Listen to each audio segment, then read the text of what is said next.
Hey guys, welcome to Digitalized, and in this video I'm going to show you how to change your Gmail password. So to do that, head on to your Google browser, and on the right hand side you can see your icon over here.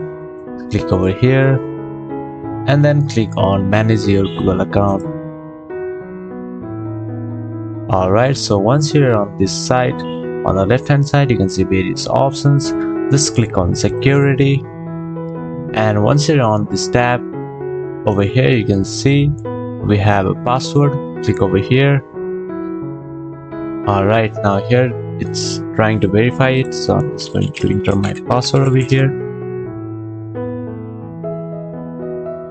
Alright, so once you have done that, here you can see you have the option to set a new password. So enter your new password over here and then confirm the new password as well. So the last step is to change password. Just click here.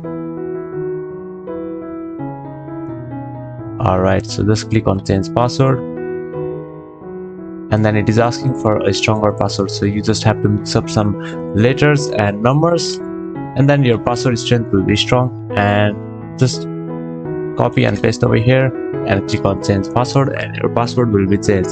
So that is how you can change your Gmail password. Thank you for watching this video, and I will see you on the next one. Also, don't forget to subscribe to our channel for more videos like this.